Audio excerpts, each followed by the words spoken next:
Hello everyone, and welcome to this webinar. My name is Paul Sinclair, and I'll be co-moderating this webinar today with Sam Weston, and it's my pleasure to give the floor to Sam now to give us an introduction for today's webinar. Sam. Thank you very much, Paul. Good morning, good afternoon, good evening, friends and colleagues from everywhere around the globe today. We are delighted to invite you here for this seminar webinar today. This is the second in a series of 6 webinars that are being presented jointly by FIP and the CPA, and will culminate in a symposium during World Antimicrobial Awareness Week later in November.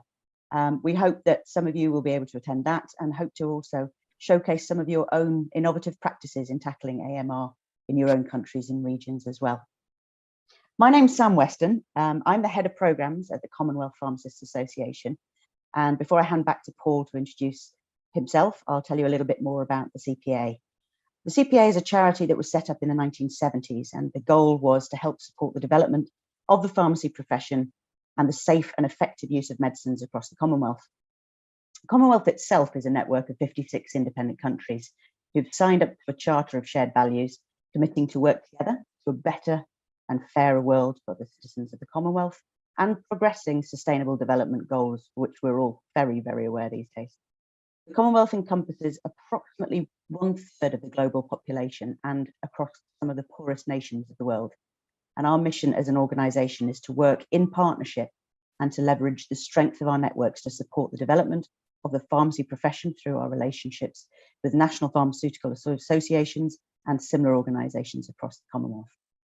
As many of you know, lower middle income countries are disproportionately affected by AMR, and it's become one of the areas of focus for our programmes over the last 4 years at the CPA. Since 2018, we've been working in collaboration with one of our partners, the Tropical Health and Education Trust, and have pioneered and run the Commonwealth Partnerships for Antimicrobial Stewardship Programme. Some of you will know that as CWPAMS.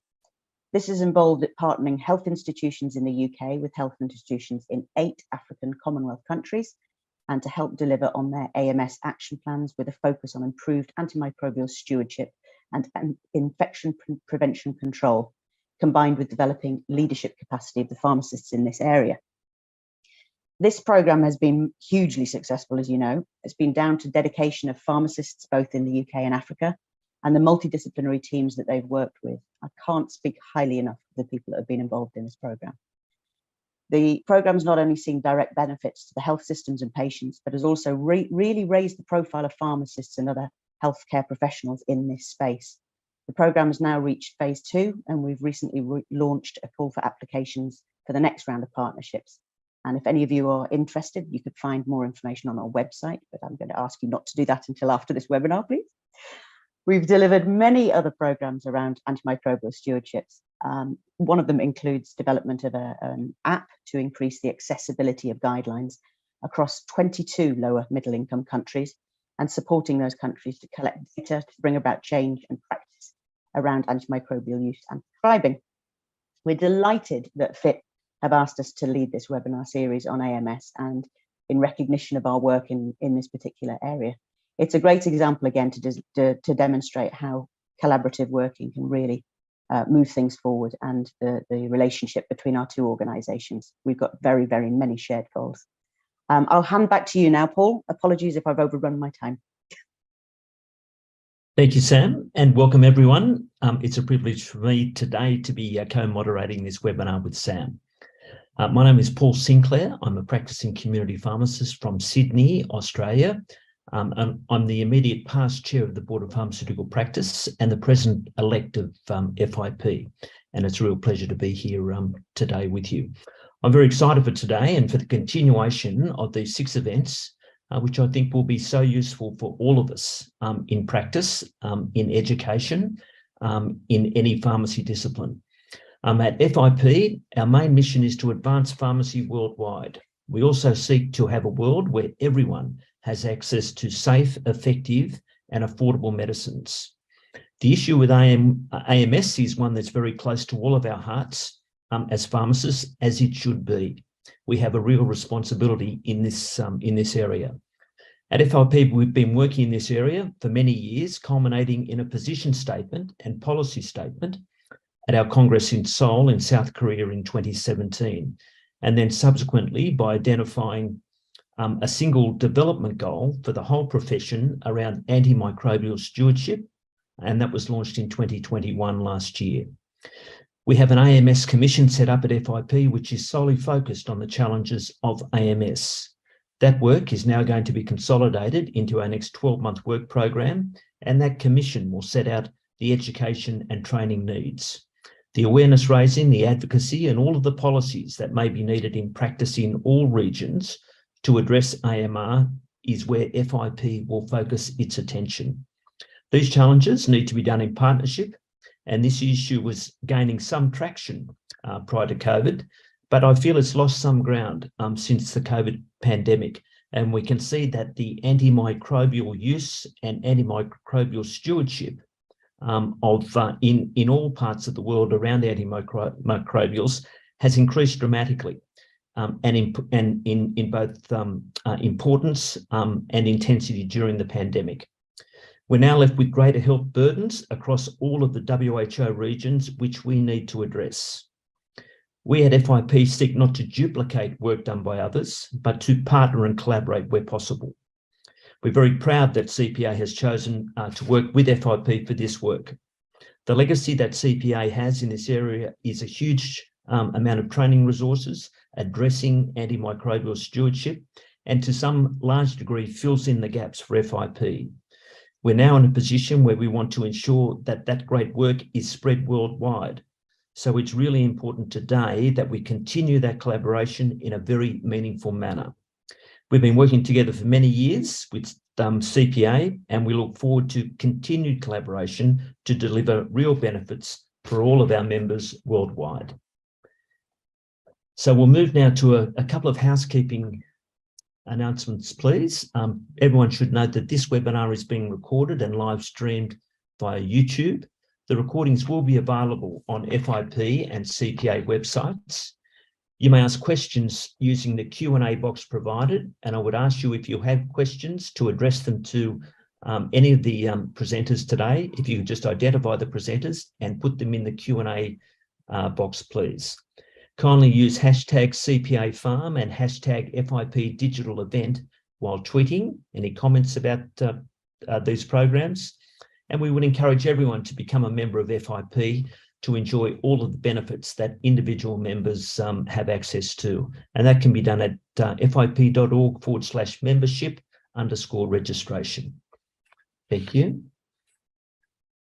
So today's program, we are indeed very fortunate to have a full complement of very well-credentialed presenters who will share their experiences with AMS with us, explain how collaboration will deliver better outcomes in the AMS field, and explain how logistic and supply chain challenges with antibiotics can affect all of the work we do.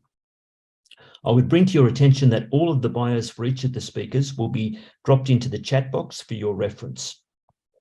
I would again ask you to put any questions you have in the Q&A box so that we can address those either as we proceed with the webinar or later in the Q&A.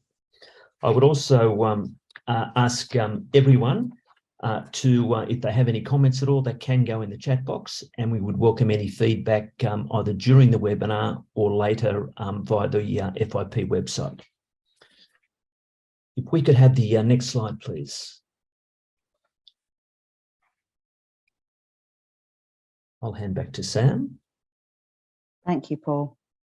Okay, so some of you will have seen this slide during the opening up whilst we were letting everybody into our room here.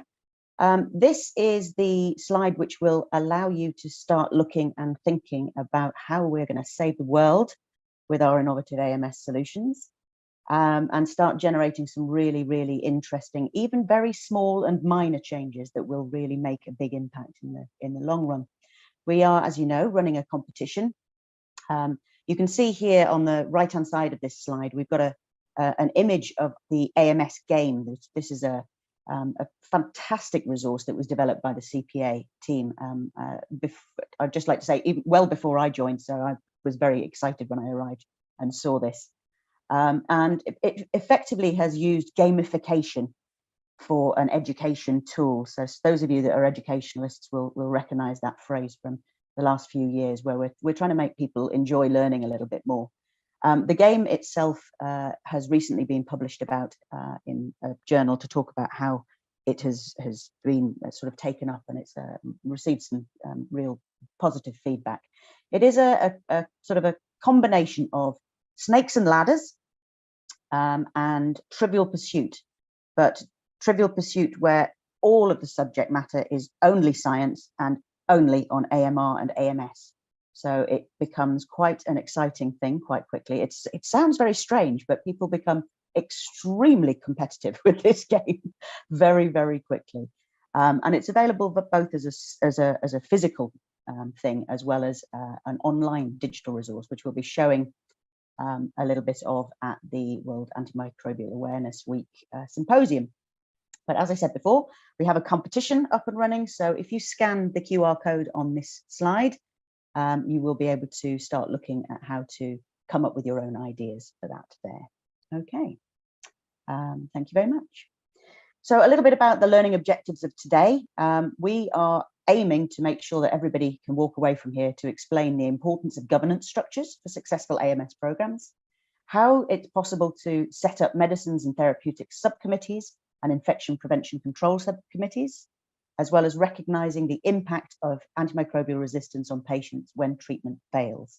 Those are three fairly simple and clear learning objectives, and I think we cover them all very, very well with our upcoming lecture series. Okay, thank you very much.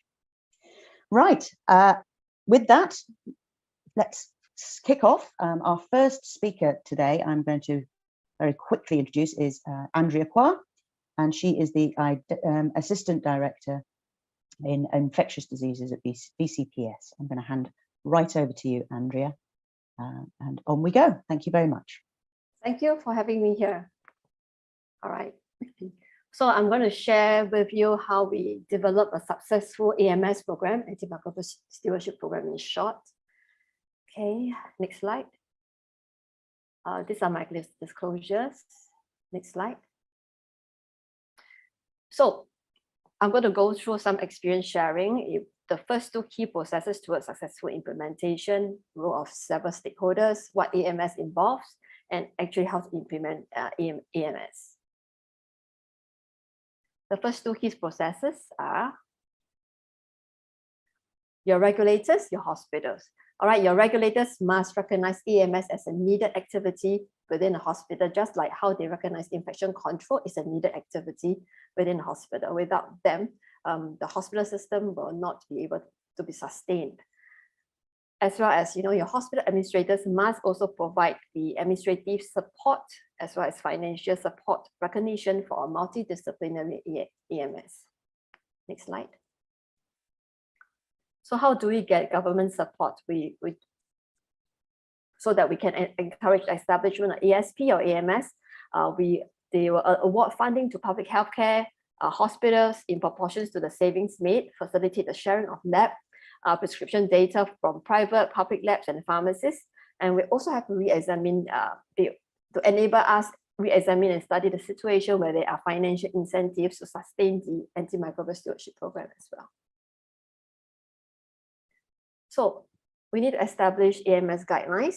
All right, we have to support research, quality improvement projects, coordinate collaborative work among public and private hospitals in improving AMS, track prescribing practices in the country, regulate interactions between pharmaceutical industries and doctors, promote the use of healthcare information technology. So these are the general AMS guidelines that the government needs to come in to enable and facilitate. Next. So this is my hospital. It's a 1,700 acute care tertiary hospital. Next slide. So getting support from the hospital administration is very important. They actually should actively support AMS efforts for patient safety. So this is how we sell it to them. AMS also functions under quality management, reporting to Chairman Medical Board and or CEO. AMS team should also audit their work and interventions regularly for submission to the hospital to let them know how, to let the hospital administrators know how AMS are doing and what else can we take on further. AMS should also collaborate actively with infection control and pharmacy and therapeutics committee or their equivalent. So the structure that we have in my hospital is we have an AMS committee or ASP committee. The AMS director is also the chairman of AMS committee, which serves to advise on the direction of AMS for the hospital. So this committee will consist of IT department, pharmacy, infection control, microbiology, and several selected big departments that you want to target. Next. So the role of key stakeholders, AMS multidisciplinary team. All right, next step. So we have the infection control director, infectious disease physicians, infectious disease pharmacists. You need a hospital executive and admin assistant to facilitate all the paperwork. The mission is to improve patients' outcome by optimizing antimicrobial use and decrease unnecessary use of broad spectrum antimicrobials, as well as reducing antimicrobial related costs. So what AMS involves? Essentially, we all know that there are intervention strategies designed to improve the selection of an optimal agent with the right dose, right route, right duration to optimize clinical outcomes with minimal toxicity to patients. So how do we, what does AMS entail? It's run by AMS team. Of course, we identify a list of audited antibiotics that we want to target.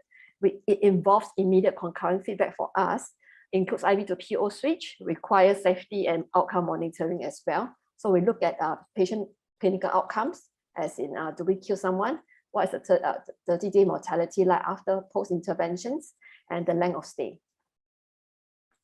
Next. So there are many reports out there, a variety of programs as well. It can be run by doctors versus pharmacists versus nurses, or all three combined in one team.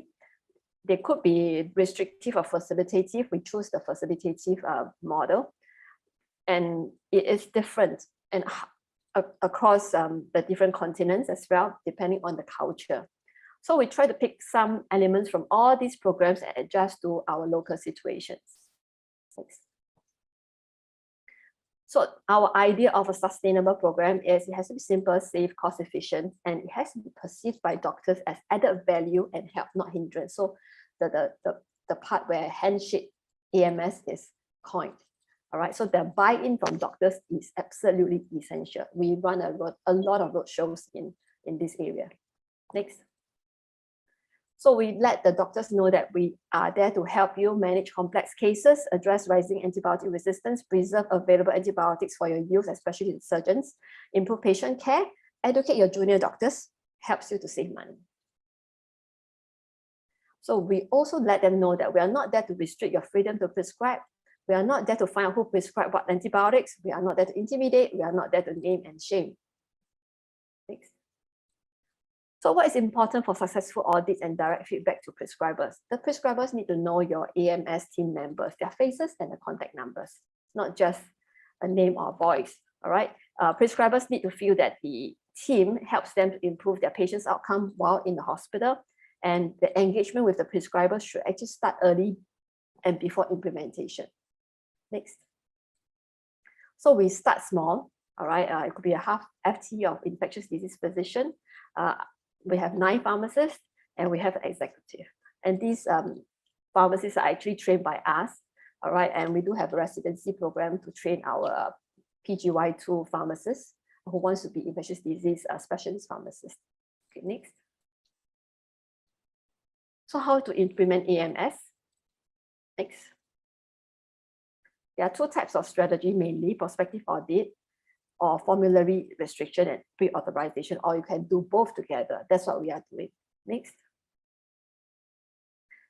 So essentially, these strategies follow many elements. They could include education, guidelines, clinical pathway, antimicrobial order forms, combination therapy, empiric or streamlining and de-escalation, those optimization, IV to PO switch. So we do everything except the 2 black lines, right?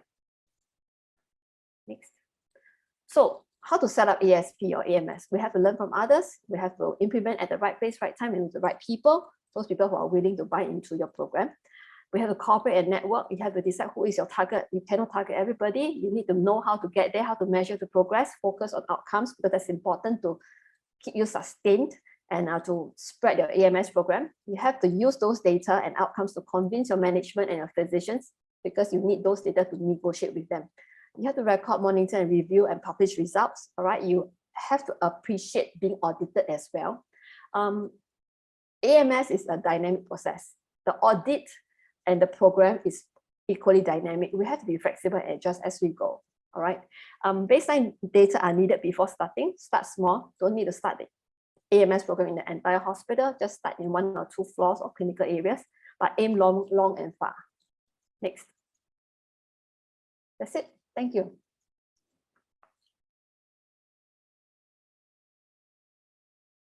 I'll take questions at the end of the whole symposium. Thank you.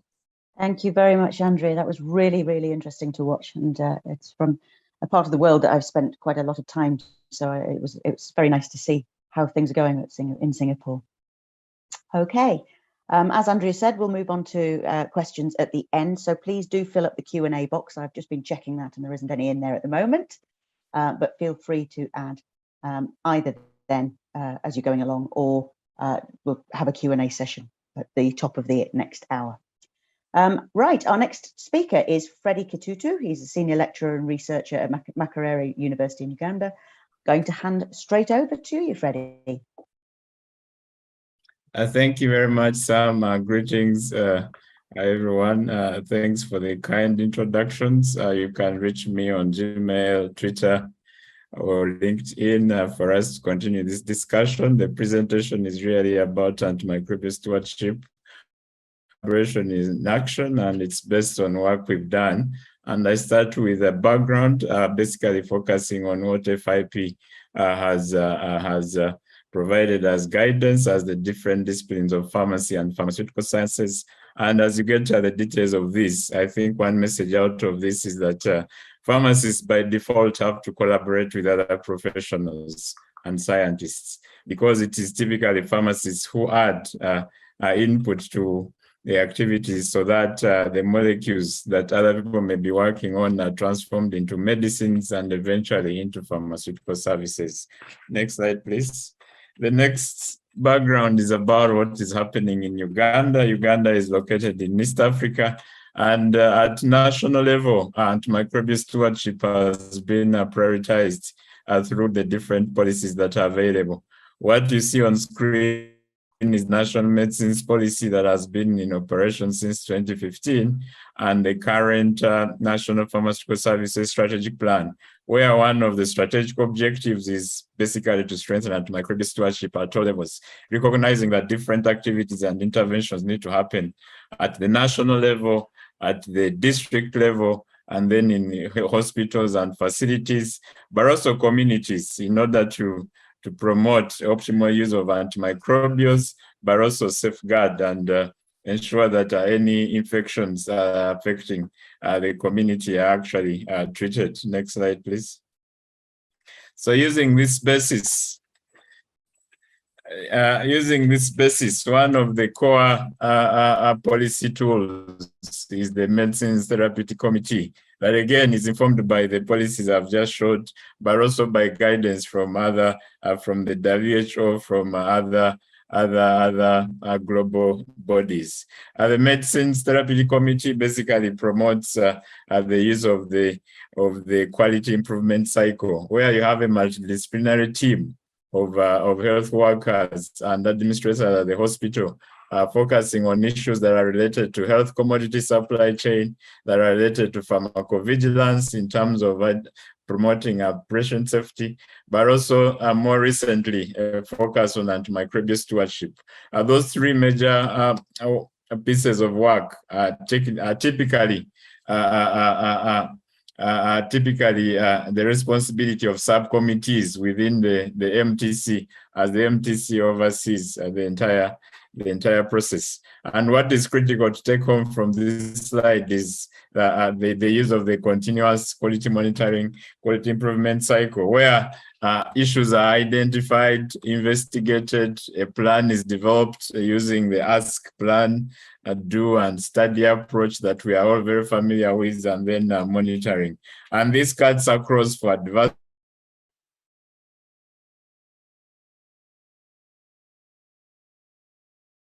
and more recently for commodities that are typically not traditional to pharmacy, like medical oxygen, like vaccines, and so on and so forth. Next slide, please. So using that, the policy guidance I've provided, we participated in the Commonwealth Partnerships for Antimicrobial Stewardship that has been running since September 2018. I was part of the teams that put together health partnerships between institutions in the UK and institutions in Uganda. So for the first phase, CW PALMS 1 from September 2018 to March 2021, 2 health partnerships between Buckinghamshire NHS Trust and the Entebbe Regional Referral Hospital in Uganda implemented the CW PALMS scheme, again using the MTC manual as a basis. And this health partnership basically supported the hospital to establish a medicine therapeutic committee with subcommittees that I've mentioned. And again, what we learned from there, as we see later on, was the importance of collaboration, but also the importance of soft skills. I think that a lot of guidance about doing antimicrobial stewardship currently, either in school or even from FIP, from the CW PALMS, from all the organizations that are involved, focuses on the technical. But my argument here is that we need to actually do more on focusing on skills that require collaboration, that require us to organize, plan, and so on and so forth. The rest on the slide are the other health partnerships that we have been involved in that are currently still operational. Next slide, please.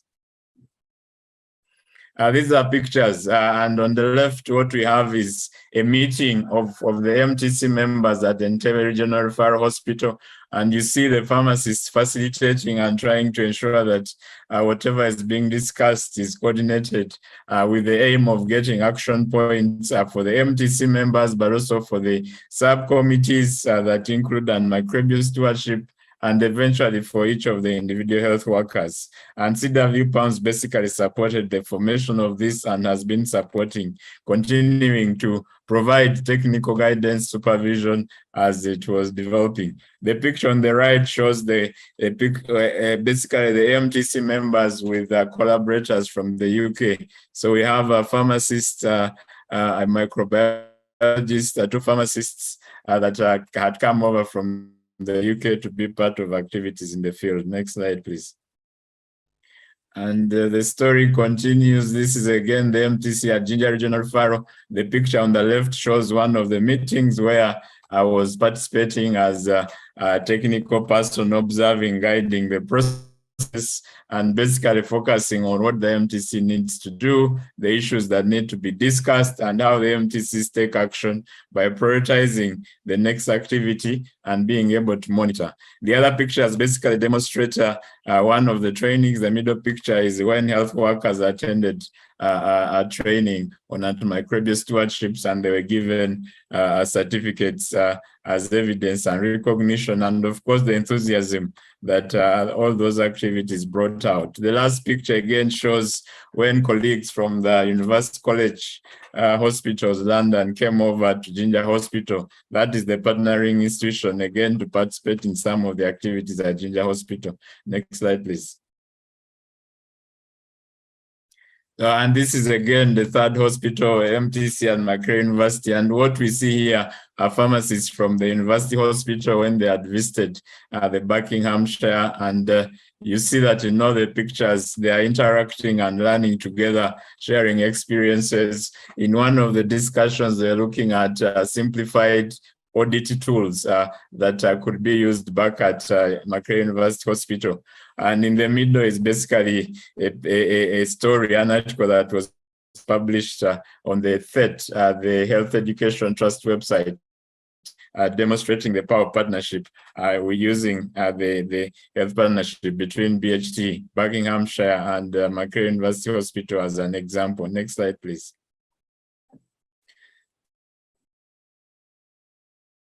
So what we've learned out of this is that there's been a lot of focus on building people's knowledge, providing technical tools.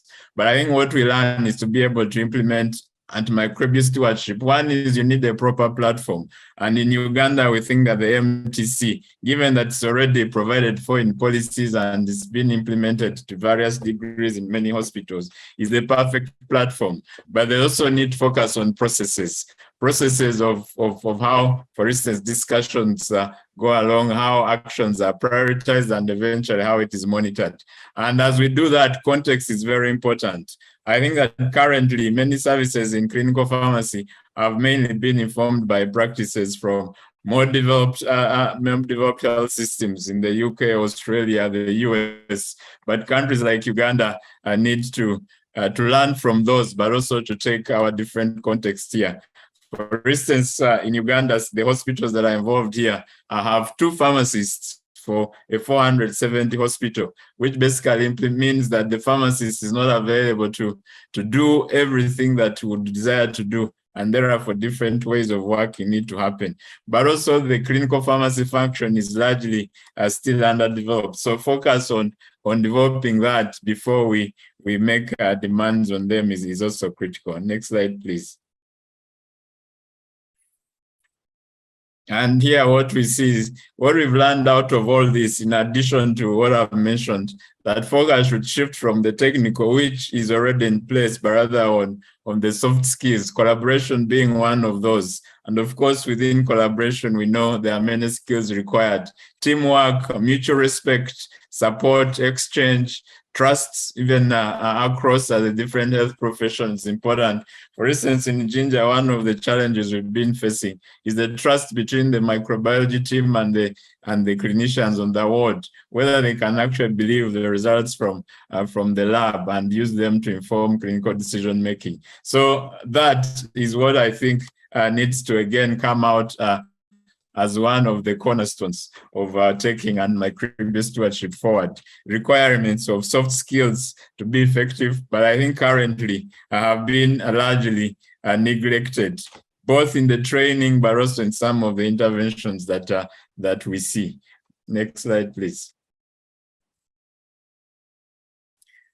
And I've basically mentioned this, and for me, I want to emphasize that efforts going forward need to focus on processes and platforms for these processes. We need to have a paradigm in which we basically look at the journey to where we want to go as part of the destination. I think currently we want, for instance, to know how many people have been trained, how much have we reduced use of antimicrobials and so on. But there is not so much incentive in the process that lead to that.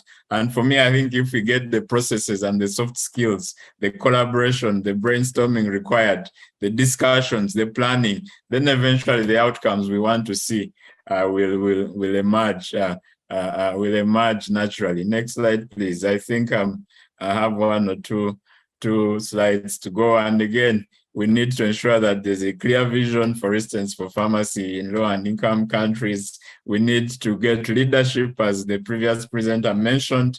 These platforms need support, they need resources. And then, of course, we need to build trust across health professionals, among the professionals. And of course, we need to be able to improve communication, to find ways of motivating everybody who is part of this. Next slide, please.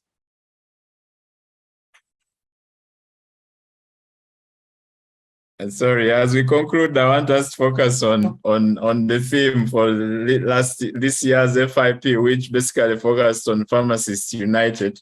And for me, my message is that is important. We as pharmacists need to unite. But I think what's more important is pharmacists need to unite with other health professionals, for those who are in clinic, but also the pharmaceutical scientists need to unite with all the other professions that they need to collaborate with going forward. Thank you very much. Over to you, Sam. Thank you very, very much, Freddie. I tell you what, I want to come and set up a committee with you, because the joy and enthusiasm that was coming through in that presentation, it was really insightful. And thank you so much for sharing with us your experiences. Again, questions into the Q&A box. I can see some dropping in there now. Thank you very much, everybody. And I think we will be moving swiftly on to our next presentation in a moment. Okay, here we are. Our next speaker is Mary Millard, who is a patient advocate for AMR, and she is speaking to us from the United States. So over to you, Mary. Thank you.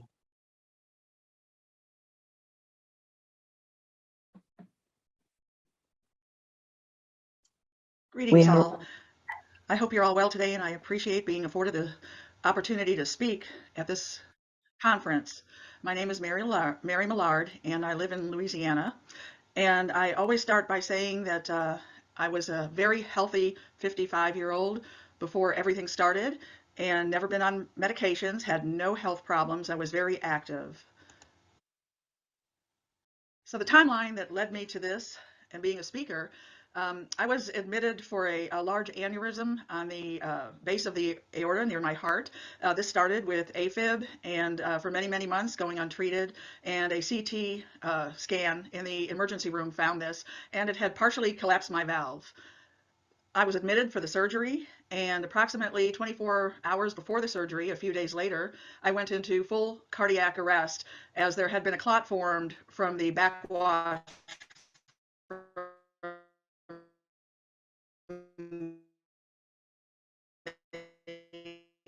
valve partially working. And after a 6-minute and 45-second code, and the paddles did not work, they decided to oxygenate your blood for you and circulates it. I was put on a ventilator, and I had an external pacemaker put on. This happened for about 2 weeks. About 6 days later, the ECMO was removed. My own heart came back. And they gave me a lot of PT, physical therapy, before that, and they wanted to go ahead and do the operation because they were afraid that the aneurysm would burst. So they did the PT,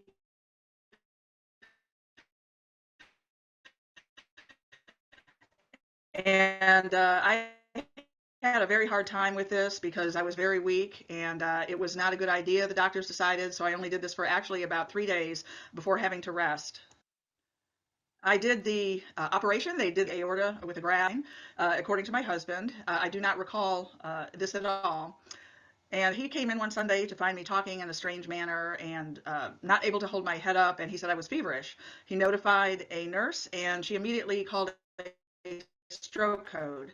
Since stroke is very common after open heart surgery for emboli breaking off, and she just made this call. So this misdiagnosis actually led to a 7-hour delay in being treated for the septic shock, which I was already in, and a neurologist at the end of his note wrote possibly sepsis. So I was sent back to the ICU where I coded again. My organs were shutting down and my blood pressure was 30/10, and they did manage to revive me. They did a culture and found out 2 days later that it was a bacteria. My sternum was opened for a second time, and they tried a debridement, and I had an omental flap operation where they take the webbing from your stomach lining and put it over your chest for extra nourishment. So during this time, waiting for the culture, of course, we know they take 48 hours, I was on antibiotic overload. They were trying every blanket by antibiotic, tried different for gram negative, gram positive, and this lasted for 2 days. So what they found out, it was Pseudomonas aeruginosa. And it's a multi-drug resistant gram-negative pathogen, and the entry wound from the ECMO cannula in the thigh was ground zero. When I was in the ICU, they actually found that the bandages were purulent, and the groin wound was very infected and very red and very open. So I talked to my PA many months later. We kept in contact, and I've been rehospitalized, so I talked to her, and they basically said that the cath lab where they did the ECMO was like a battleground surgery, she said. The sink trap they found out later contained Pseudomonas biofilm, so this either splashed up or was sitting on the counter when a cannula was laid down. And the biofilm is the problem due to surgical implants that are, not my DNA. I have a patch in the groin. I have the graft, the valve.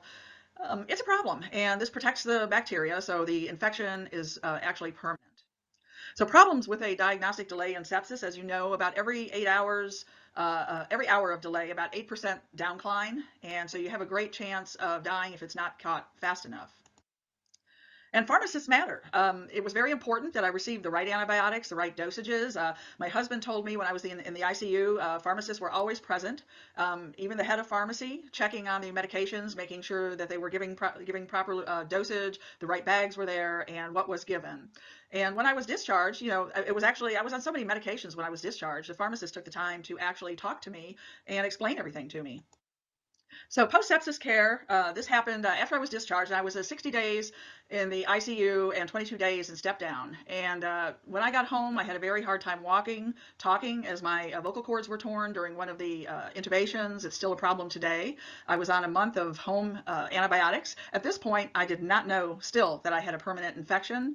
It was never actually stated to me till about a month after the home infusions. I was taken to an ID doctor who told me what it was and that it was permanent. So 6 months discharge, I actually went septic again. I actually was on 1,700 milligrams of Cipro, which is what is given for Pseudomonas, the only thing that will keep it out of the bloodstream. And they thought some sutures had been left behind and were infected. And they removed those sutures, did another culture, and they found out that the Pseudomonas was back again. It had overwritten that dose of Cipro. So I was then put on 1,600 milligrams a day, which in the US is the legal limit of Cipro. Now, we all know that ciprofloxacin actually has a problem. It's black boxed here in the USA by the FDA. It is used very sparingly, and it's something that I was forced to be on to keep the Pseudomonas down. It causes a lot of issues with joint pain, photosensitivity. I've had 2 skin cancers removed because of it, and reduced kidney function. I'm kind of hanging on there just on the baseline of kidney failure constantly. And constant tinnitus, it adds, many antibiotics cause this, Cipro adds to this, so this is a problem that I have. And tendon rupture started to happen, so I was having a lot of issues with the Cipro.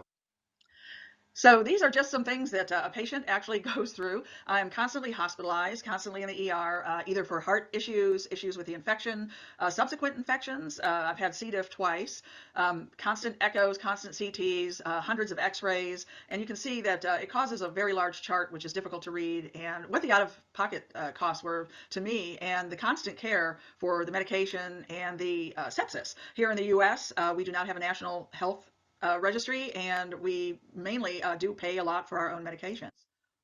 Post-sepsis syndrome is actually real. A lot of doctors don't acknowledge this, but PT, nightmares, muscle pain, joint pain, these are all problems that happen, and septic shock can actually damage your organs quite a bit with oxidative stress. I now have diastolic heart failure, so I have a micro pacemaker installed because I have a problem with the actual heart beating going down too low.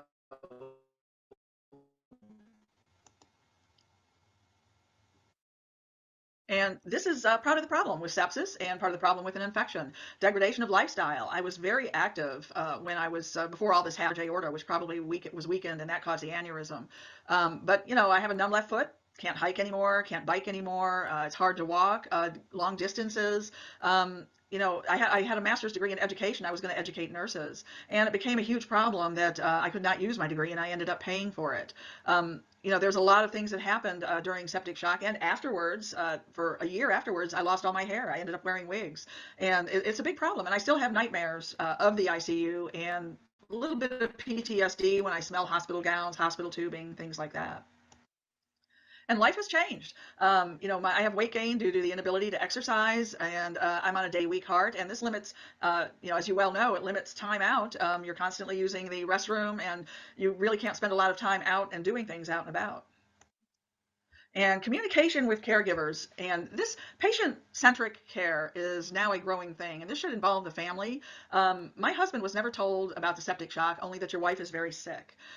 He was never told about the infection. Neither of us really knew upon discharge, and I think it's behooving healthcare workers, from nurses, doctors, pharmacists, any caregiver that you come around to, that you should be honest with a patient. I understand that patients may not be able to handle what's happening to them, but I think honesty, at least with their care giver, is very important. And lack of transparency actually leads to miseducation, and this is true about sepsis especially, and how to recognize it. So I had complications last year with a lot of tendon pain, a lot of issues with wearing a boot, having surgery on them. I took a Cipro one day and I completely seized up. And I told my ID doctor, I said, I'm not taking another one of these. I don't care what I die, if I die.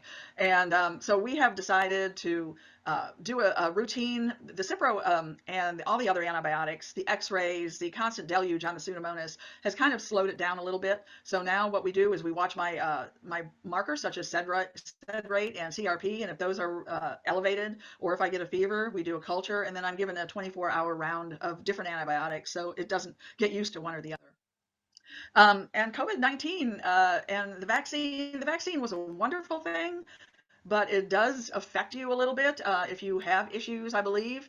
You know, I volunteered at my local hospital and I was told not to come in anymore because of COVID. We all know what that did, and we all know the devastation. And I kept going to the ER, and it just was every weekend. It seemed every Sunday I was in the ER. I had a cardioversion, then I had another one a month later, and then I had a complete ablation in August, where they go in and deaden areas in your heart to keep the electrical pulse from going crazy. And they did discover more genetic defects. I was only operating on one pulmonary vein, so they tried to create a little bit more flow there. So it ended up to be a 9-hour surgery where it was only supposed to take about 3 hours. So the new regimen, like I explained, is we're watching the blood markers, the antibiotics such as tobramycin, Zosyn, Cepafime are staggered to prevent bacterial resistance to either of those. And pharmacists are very important in my life. I never thought they would be, but they are. My medications are constantly changing. I'm on a lot of medications, and the pharmacist actually plays a large role when I go to pick up my medication. They explain the dosage to me. They ask me if I understand it, and if I don't, they ask me, do I have any questions about it? They explain its workings and its contraindications to me very well. It was a pharmacist that actually discovered that Cipro kind of negated my levothyroxine, and so I was having more thyroid issues. So we found out how to stagger those a little differently so that I could have both and still have my thyroid work properly. They make sure, you know, that the right amount is dispensed and that I get the right medication and that my medications are safe. You know, if anything's expired or not, it's up to them to know. So pharmacists are very important in people who use them constantly, not just elderly people, but people with infections. So I want to thank you very much for listening to me, listening to my story, and I really encourage anybody to contact me if they have any other questions. My website is listed here as well as my email address, and I appreciate the time very much. I will not be available for the question and answer as I'm having a procedure that day, so I do encourage you to email me if you have any questions. Thank you very much. I think all of us send a great big thank you to Mary for that very, very deep presentation that she gave us. I think it was a real eye-opener for us all about how important it is that the work that we are doing on AMS continues. It certainly resonated with a few people. I saw some notes and personal reflections coming up in the chat box as well. I will now hand straight over to Elaine Cloutman-Green. She is our next speaker and the Consultant Clinical Scientist, Deputy Director of Infection Prevention and Control at Great Ormond Street Hospital. So Elaine, over to you. Thank you. Thank you very much, and thank you for inviting me. I am a bit of an interloper because obviously I'm not a pharmacist, but hopefully what I'm going to say will be of interest. Next slide, please. About how children are actually different. So lots and lots of people kind of, and generally in healthcare, thank you so much, that's amazing, think that children are just little adults.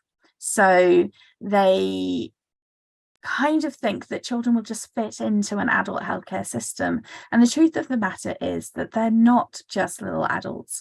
They're not just mini versions where you can just decrease a dose in the same way in terms of weight and to dose ratio. You can't just assume that they're going to have the same kinds of presentation. So this is just a quick slide that shows you that even within children, people present differently. So children and young adults are different, and they're different to each other. So your under ones present with very different things to your kind of 2 to 12-year-olds, and your 12-year-olds up are more like adults in terms of their presentation, and they have very specific complications in terms of the way that they present, because often they can't articulate what's going on with them. They can't pin down exactly what their symptomology is.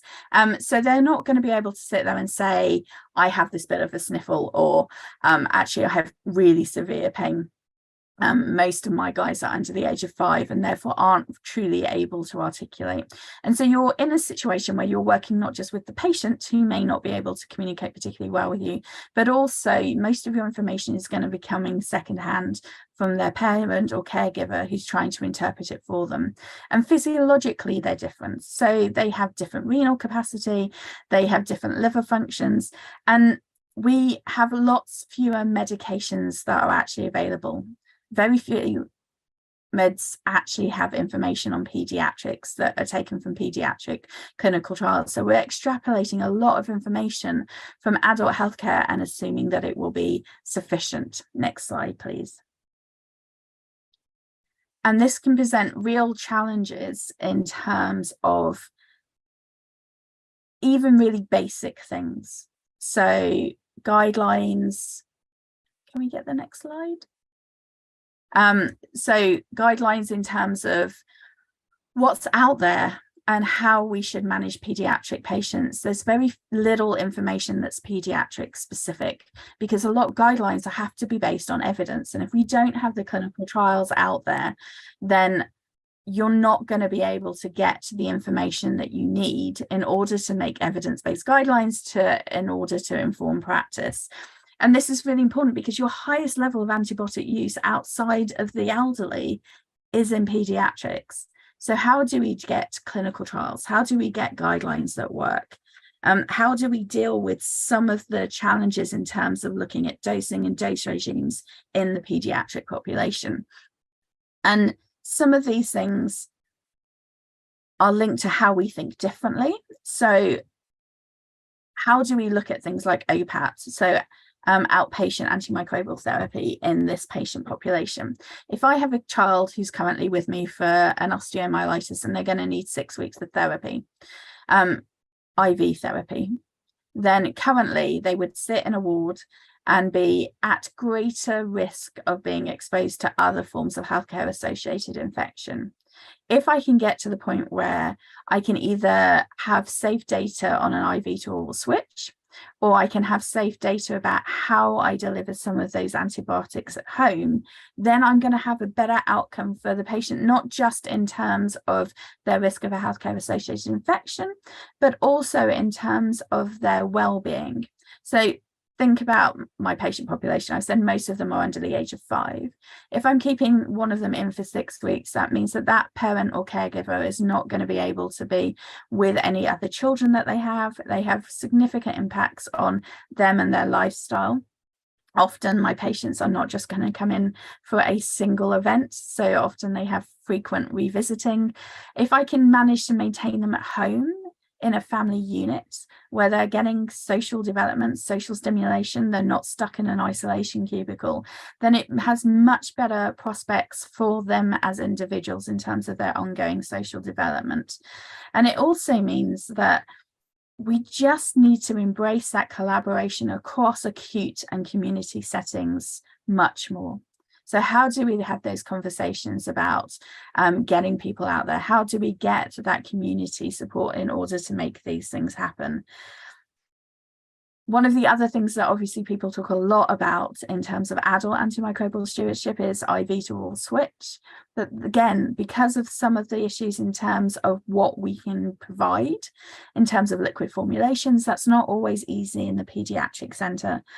And interestingly, there's lots of data about how misdiagnosis of allergy really then makes those impacts even worse, because you're removing even more antibiotics from your kind of first line, which means you end up with much broader spectrum antibiotics frequently than the ones you would normally choose. So I'm just going to continue to talk until we can get the slides up. But in terms of how we've addressed this locally, one of the big things that has been useful to us in terms of collaboration and change is the fact that we have done things like when we introduced our electronic patient records, we weren't able to really support that with electronic prescribing. Now, That then enabled us to pull some really good data, but also to have really good collaborative conversations. So all of our meetings at MDTs, between pharmacists, between scientists like myself, between clinical teams, in order to actually really address when we need to do changes in our antimicrobial stewardship. And that alone has enabled us to drop our meropenem usage by 6.6%. And that's really important because we have to engage clinicians in this. In pediatrics, because these patients are complicated, because you have a very distressed parental unit often in front of you, it's quite hard to step down because you can't really judge what's going on with the patient. You're really reliant on biomarkers a lot of the time, which obviously they're not always the best in terms of working out what's happening. The other thing that I would really like to talk about is the fact that we also have to engage families, therefore. So we do a lot of work here looking at how to engage families, how to engage patients in conversations about antimicrobial stewardship, about conversations about antimicrobial resistance. So there are great benefits from doing this. You'll be able to actually have conversations with your families in a different way. You'll be able to have conversations with your other members of staff in a different way. And will support those development of skills in our healthcare professional workforce in order to talk about what are complicated issues in terms of whether we're going to prescribe or not in a very different dialogue, where we get people used to pitching these things at a different level. Next slide, please. So this is just a slide about something called Project Nosocomial, where we actually work with playwrights, Nicola Baldwin in particular, to run workshops for healthcare professionals to co-create drama with healthcare professionals and with patients and their families. So one of the ones that we did was about a puppet named Sock, who effectively is a sock puppet, and he gets taken into hospital in order to entertain patients, and he's terrified of bacteria and what antibiotics mean for them. And so that's aimed at under 5-year-olds in order to really get them engaged in their care. Because if we want people to be co-creators in their healthcare, and I think that's really important, having seen the presentation we've just seen, then we have to be able to involve them in making decisions about their outcomes in a really equal way. So I think the time of us being authorities in the room in terms of having these conversations where we don't take the patient into account as a holistic human being rather than just a syndrome or just an infection, those days should be behind us. Next slide, please. So I don't know where I am with time because of the fact that the slides were a little bit hinky, but I'm hoping that you will understand that, especially in pediatrics, the patients are different, and we have to take into account who they and their families are in order to really get good antimicrobial stewardship, as well as working across the patient pathway. Thank you very much. A huge thank you there, Elaine. Well coped with the slight technical hitch there. Fascinating story. The Great Ormond Street is very close to my heart. Myself and my sister were both treated there as children as well. So that was an interesting set of messages I was hearing.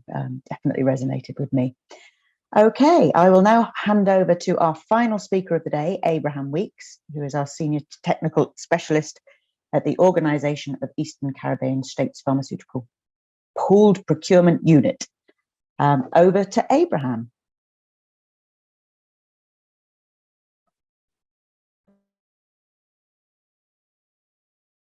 Hi, good morning, everybody. My name is Abraham Weeks. I'm the Senior Technical Specialist at the OECS PPS. For those of you who are not familiar with the organization, it's a pool procurement agency located in the Caribbean, specifically in the island of St. Lucia. And what we do is pool procure medicines for 9 OECS member states.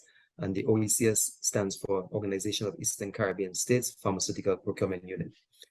So let me just say, by the end of this presentations, you, the participants, will be able to, number one, list supply chain issues facing procuring antimicrobials, especially during the COVID-19 pandemic. 2, discuss issues surrounding stockouts of antimicrobials during the pandemic. 3, describe key distribution issues faced in getting medicines to member states. And lastly, explain how OECS PPS, my organization, was able to overcome challenges faced. So just something personal about myself.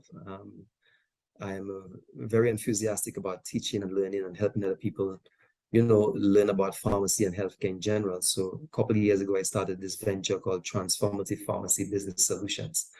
And the premise of the venture is to educate, help people understand about healthcare and healthcare delivery and pharmacy practice.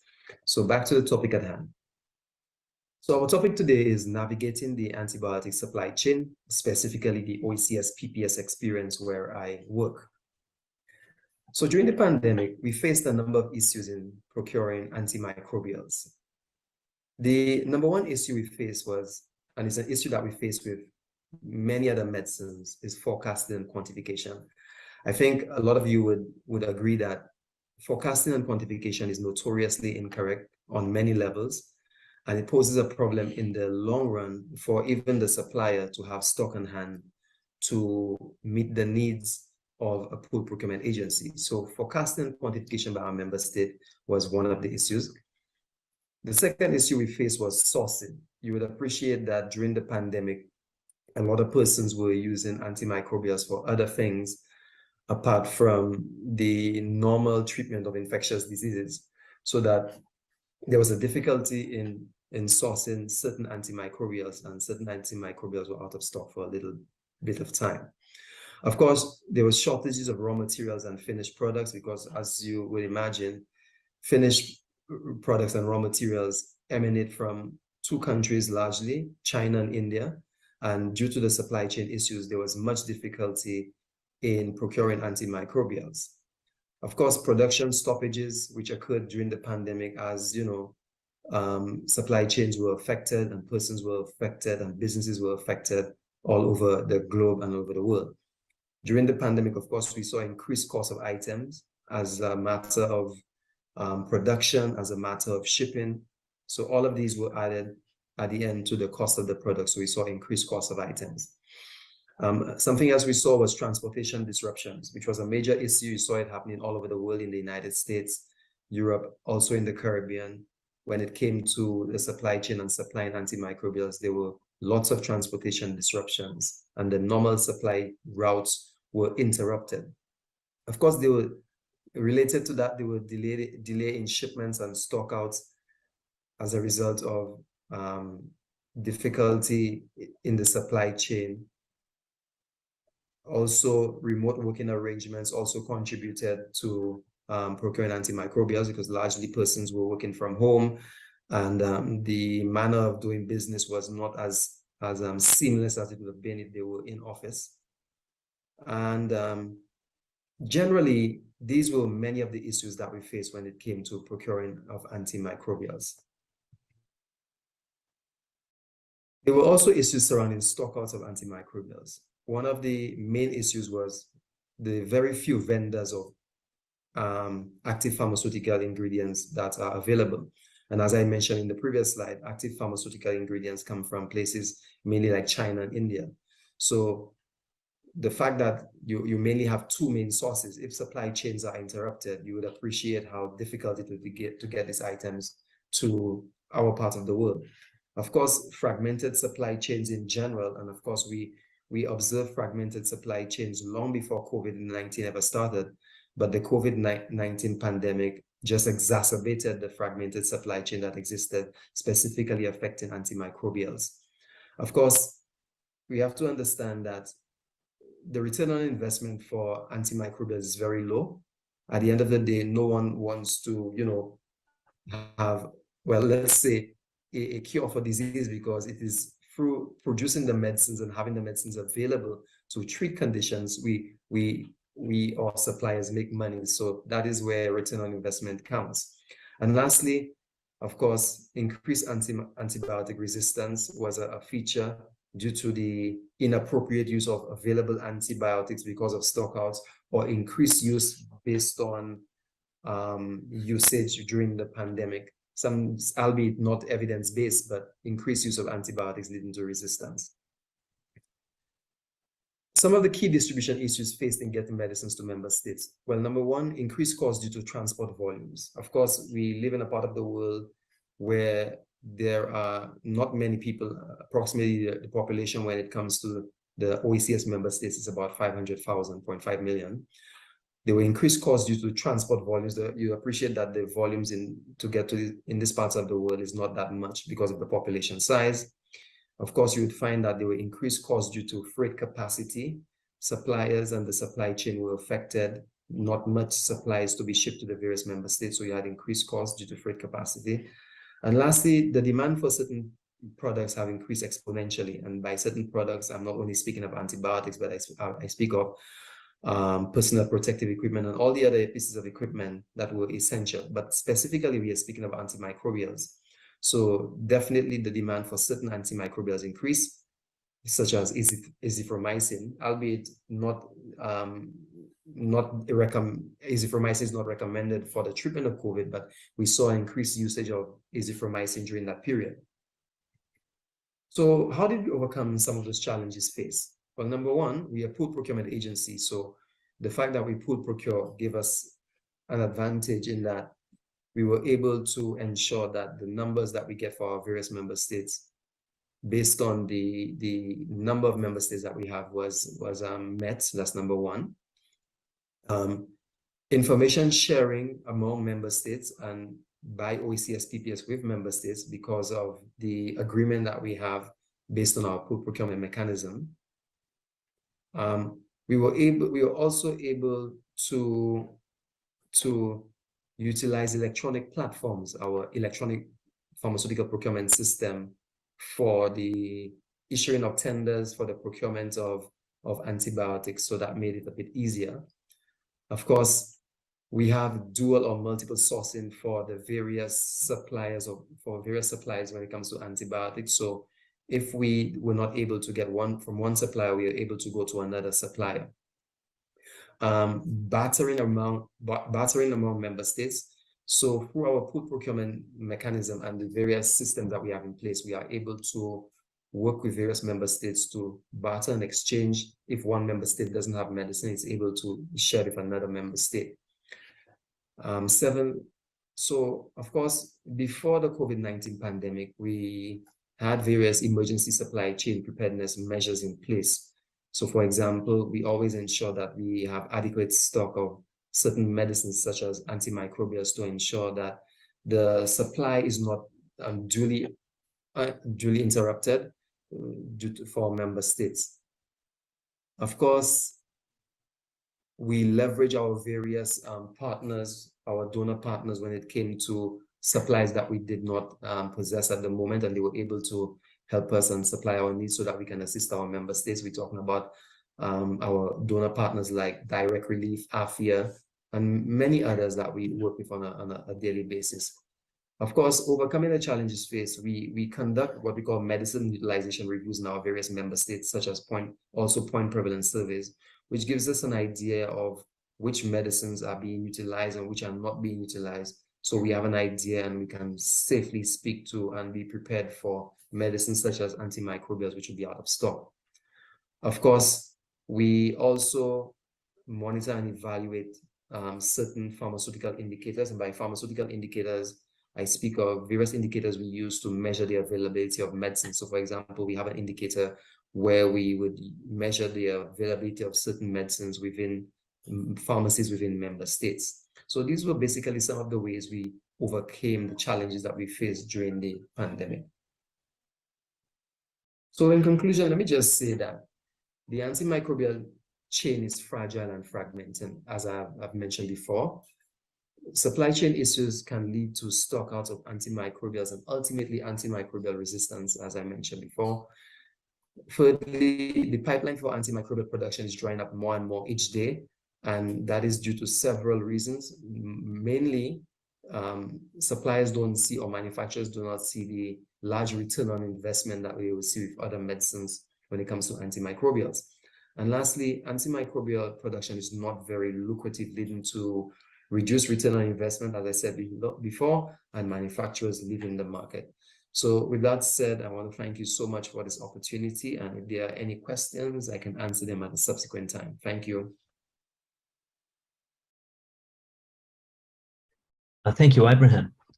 That was a very interesting presentation, and issues around supply and supply chain and continuity of the supply chain are so important in terms of antimicrobial stewardship, because a regular supply allows a much stronger stewardship to be applied.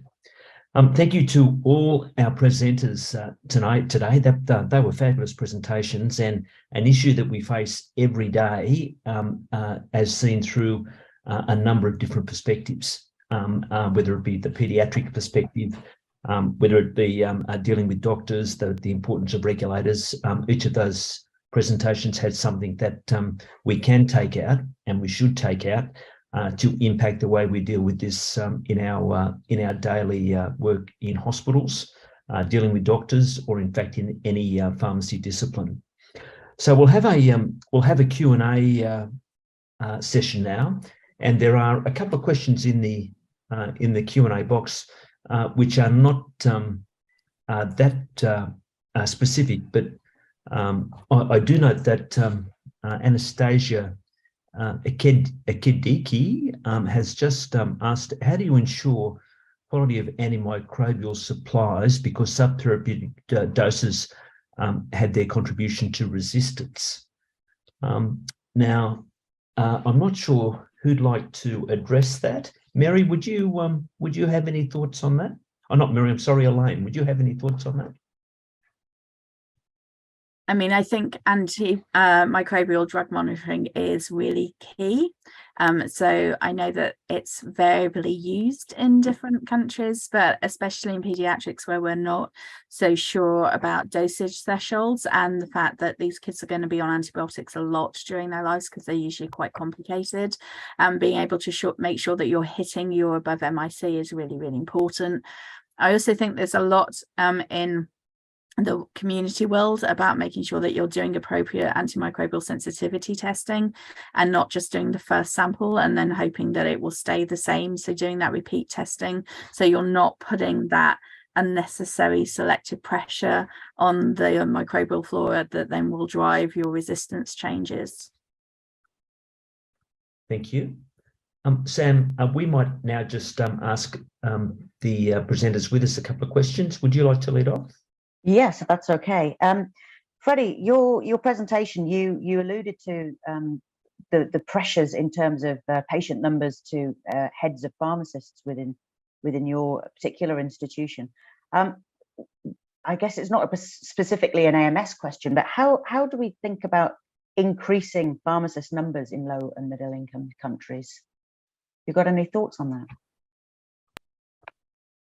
that? Thanks, Sam. That's probably a question that all health systems in low and middle income countries are asking. It's broader than just increasing the number of pharmacists, but also other healthcare workers. And I think currently my thoughts on this are that we as for instance, we advance some of these new interventions that are occasioned by emerging challenges. We need to take context into account and particularly focus on strengthening health systems.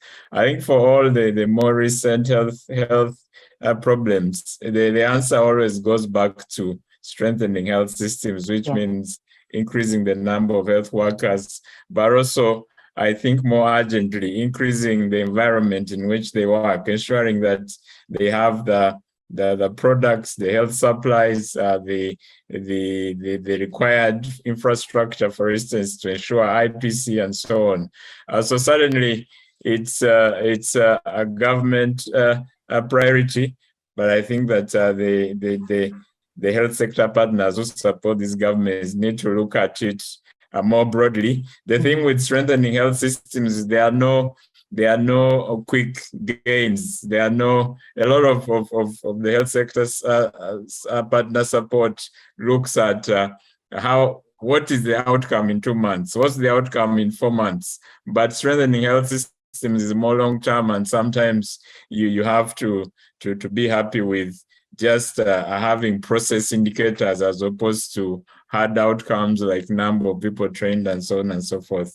Otherwise, yeah, I am sure other colleagues have thoughts on this, but that's what I would say for now. Of course, there's been improvements, but more needs to be done, focusing on strengthening systems, which basically looks at not just the health workers, the environment, the infrastructure, the funds for consumables, the funds for medicines, and so on and so forth.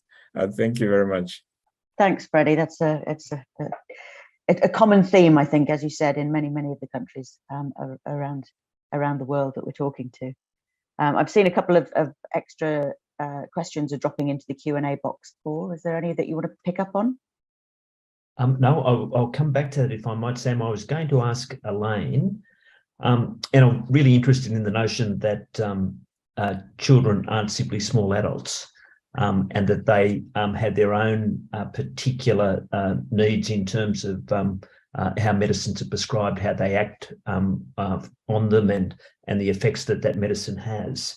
How do you see, in your role as a scientist working within the hospital, how important is the role of the pharmacist in addressing those particular special needs of your paediatric patients? I think they're absolutely key. So our antimicrobial stewardship pharmacists, so we have 2 of them, are the ones that we completely take our steer for, because I may be an expert in the bug, but I'm certainly not an expert in the drug, right? And so they are my experts that I go to have conversations about what we should be doing next, where our prioritization sits, what kind of clinical trials we should be doing.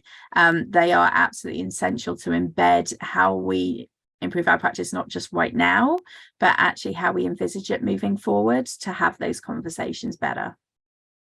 Okay, and within the workplace, there's been a lot of talk tonight about collaboration, and is there an issue around the hierarchy within the hospital system, or does the need of the patient override that, or is that something that has to be managed?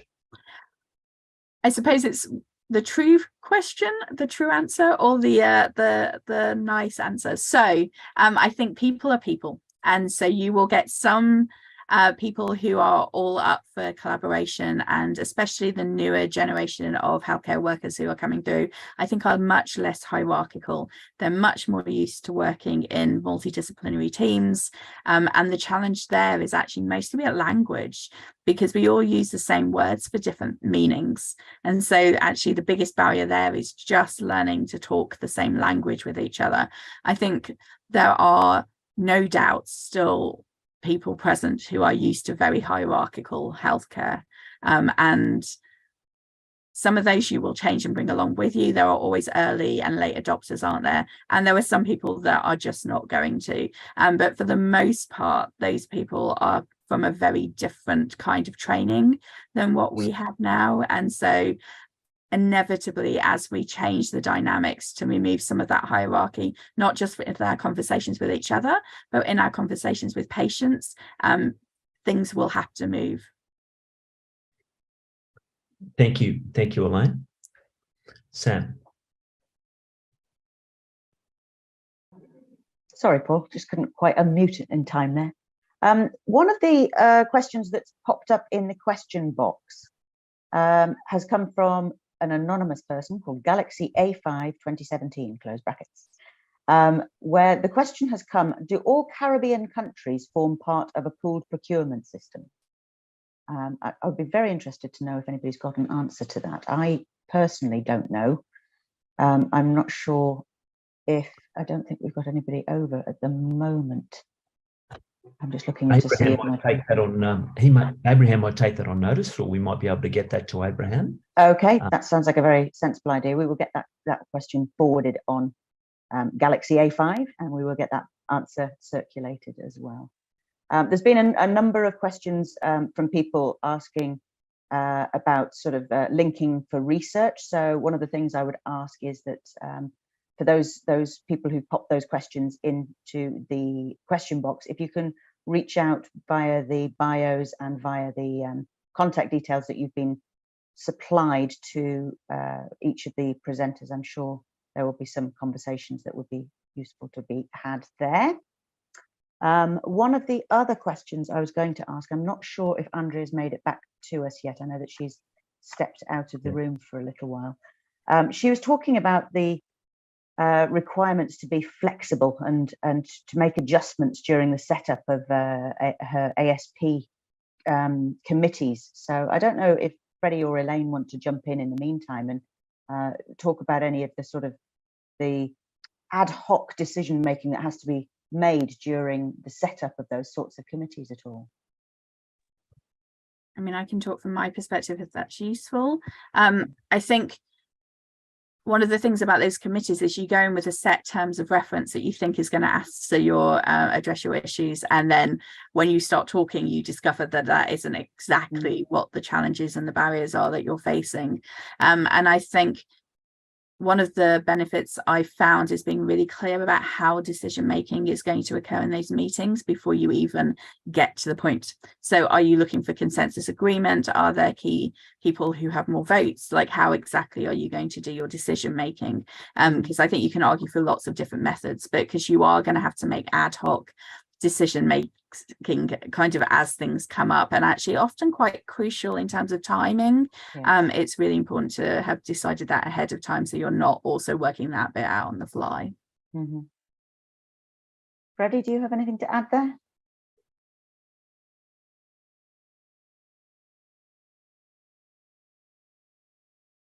Example of our hospital setting, the committees are a good opportunity for actually the pharmacists to interact with all the other healthcare professionals.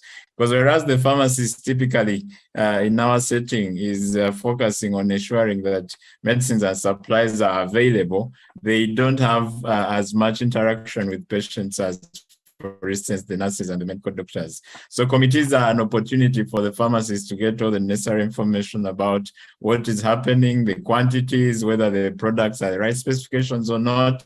And then with that information, they're able to harmonize and align the supply situation.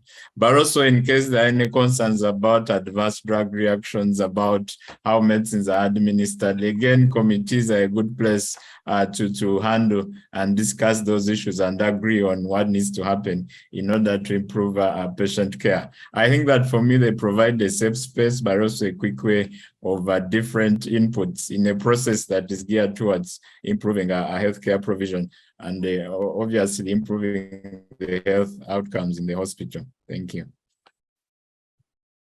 Thanks, Freddie. That's very, very useful to know about, I think, people's experiences of setting up these committees indeed. So I think that's pretty much most of our questions covered at the moment. Thank you very much to everybody who threw questions into our Q&A box. We have done some live answers as well as we've been going along. As Paul mentioned earlier, they've largely been answered or been forwarded on in some cases to our AMS specialists as well. So I think at this point, my final words from me are please do scan your QR code and tell us some of your innovative AMS solutions as they occur to you, and continue to join us in this webinar series next week and moving forward. I would like to say a special thank you to Catherine and to Vicky Rutter from the FIP and from the CPA for getting this idea up and running, and to Ali and Nicole, who've been working behind the scenes for FIP as the IT guys. You've done a great job, well done coping with those challenges, and to Nikki from the CPA, who's been quietly working but getting everybody organized and here from the CPA as well. If I hand over to you now, Paul. Thank you, Sam. And yes, I would just echo those sentiments from Sam. It's a great collaboration, this, with the CPA, and there'll be more of this to come in the next 4 sessions. I thank everyone who has joined the webinar today, and I thank in particular the presenters.